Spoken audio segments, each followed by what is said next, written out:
Can't wait much longer, buddy, the young man said, his brittle smile beginning to turn down at the corners. I studied the face through the screen, watching the little yellow squares confirm the focus was just right. The girl giggled again, and I hesitated, watching as her square flickered uncertainly. The thought crossed my mind that she might come out blurred, and I fought a brief, insane urge to laugh hysterically. The man's strange smile had almost faded completely, replaced by a guarded expression that I considered entirely appropriate given that I had been following them for an hour, watching them.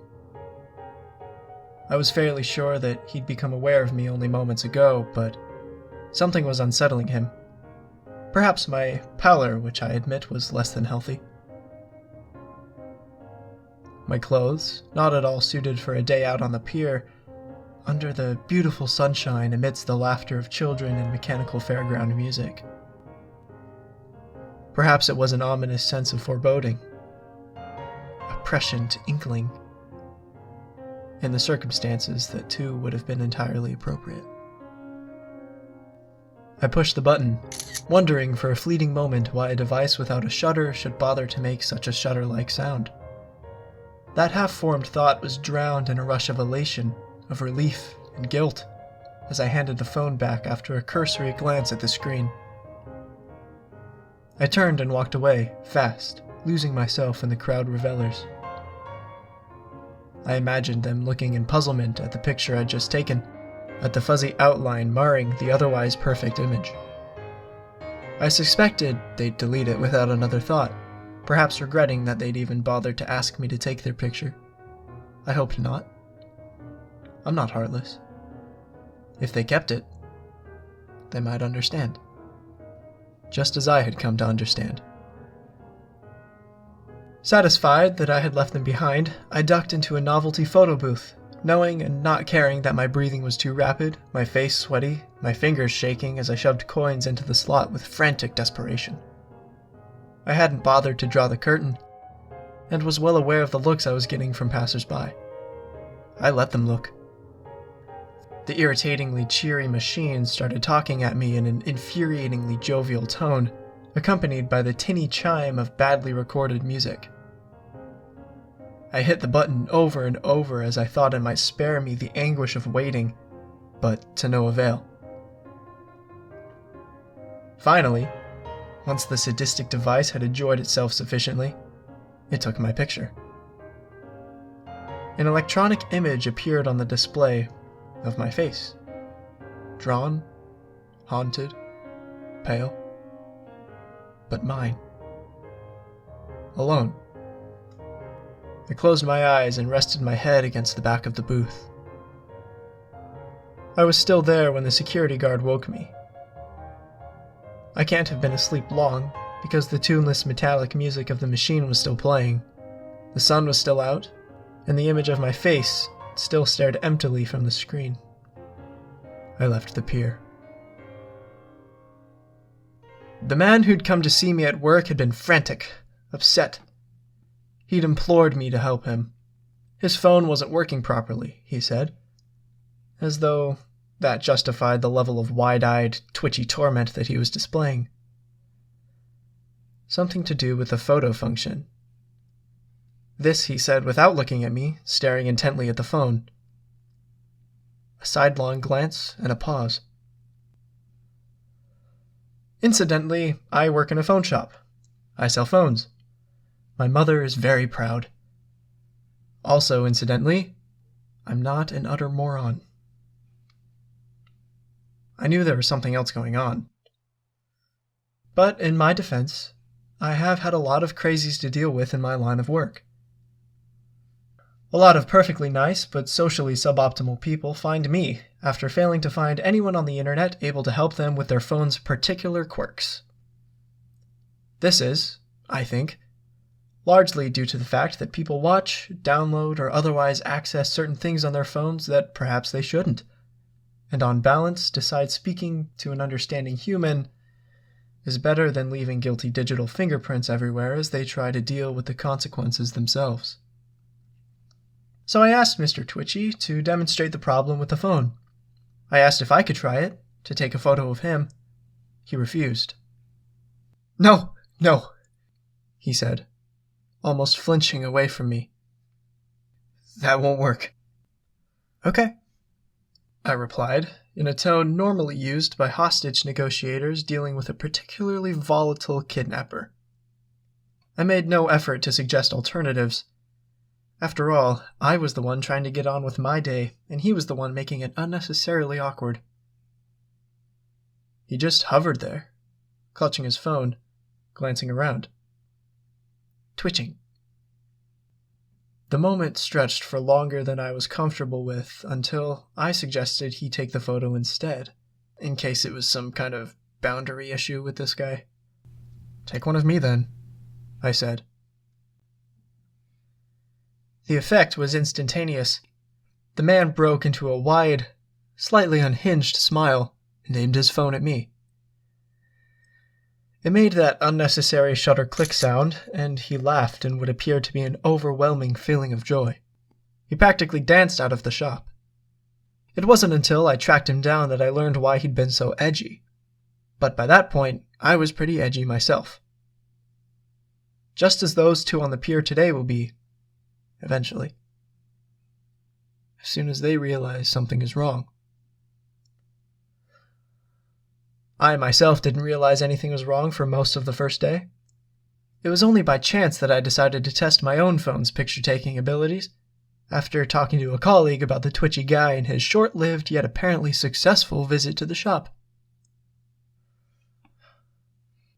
The photo I took was fine, except that there was a faint gray outline hovering just behind my shoulder.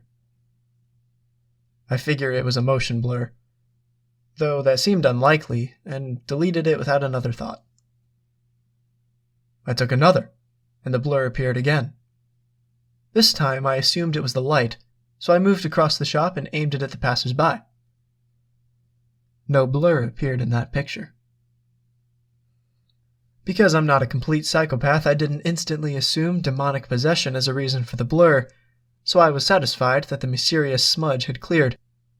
That is, until I tried taking another selfie a little later on. Yes, I take selfies. I'm not perfect. The blur reappeared, only darker. It did not appear in any photo that did not feature me. I began to worry. Stuff like that is not meant to happen, but any passably intelligent person notices a pattern that obvious. In my defense, though, I didn't begin to outright panic until the following day. I woke up as usual at 7:15 and immediately reached for my phone. This would have been maybe 10 hours since I'd taken the last photo. The shadow behind me was much thicker, and now I could make out a shape inside it. Imagine wisps of smoke rising from a fire. Imagine them gathered into a roiling, churning outline of something vaguely humanoid, as though a deeper shadow lurks within it, obscured by a veil of rippling darkness. The more I stared at it, the more I was able to make out the figure within.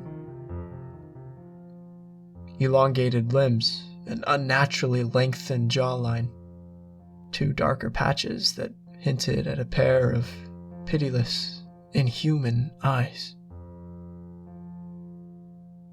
I tore my gaze from the photo and stared determinedly at the wall.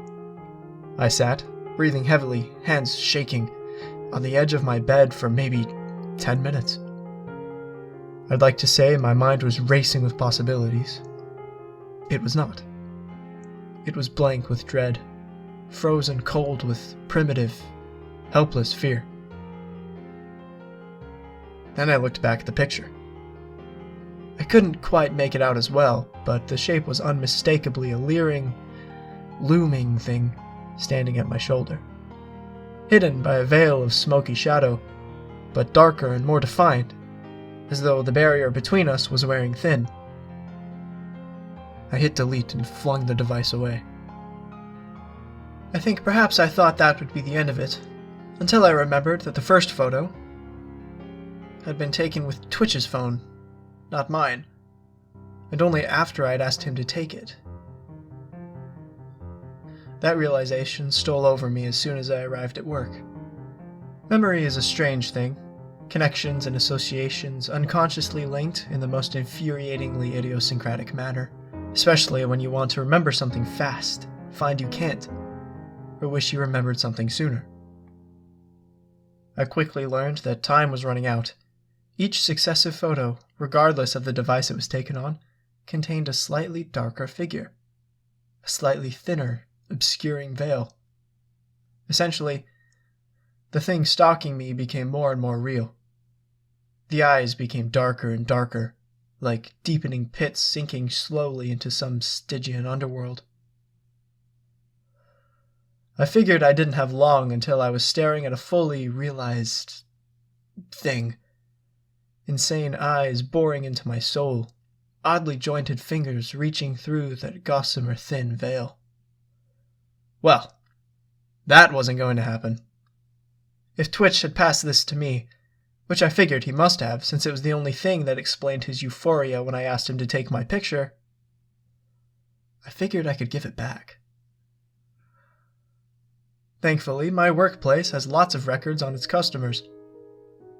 Data is the new gold, apparently, according to a mind-numbing webinar we were made to watch. So Twitch, and his home address, was not hard to find. I'm pretty sure I was fired shortly thereafter for leaving work without notice or accessing private details or whatever. Like it matters. In any case, I turned up at Twitch's house. He was not surprised to see me. He stared at me grimly for a moment or two, then moved away from his front door into a gloomy living room. I followed, perching on a hideous couch that had seen better days. Possibly in about 1920 BC. Anyway, he told me a tale of horror. He'd been on the pier, he said, with his girlfriend. A lovely sunny day, a young couple. You know the scene. They ask a passerby to take their photo, and suddenly, what's that blur behind the girl? Nothing. Never mind. Move on. And move on they did. For 2 days, they gave it no thought. On the second night, she came home in a terrible fluster, raving about the smoke-like afterimage stalking her through photos. He'd taken her photo, and sure enough, the demon thing was there, looming over her, insanely elongated jaws open as though ready to swallow her head. They freaked out. Didn't think. Didn't make the connection with the creepy guy on the pier. The next morning, she suffered a massive heart attack. Died, hours later in the hospital. Cardiac arrest, in response to unknown external stimulus, according to the coroner. She died of fright, essentially. Twitch had flown himself into a mad rage, throwing himself around the hospital like a maniac. He'd blindly stumbled into the reception desk, with guards scrabbling to grab him, and caught sight of the CCTV feed on the screen behind the desk. There he was, surrounded by guards, being manhandled away, with a cloudy image trailing after him. It hadn't taken him long to figure out after that. They'd both asked the creepy man to take their photo, and 48 hours later, she had died. They'd asked him to pass it to them. And so, he'd come to me, and I'd asked him to take my photo. Like a total chump. I'm a rational guy. I knew better than to waste time with demons don't exist. I'd had 24 hours already. So I went down to the pier and followed the first loved-up selfie-taking couple I saw. It didn't take them long to ask. Can't wait much longer, buddy, the young man said. And wherever he is, he's right.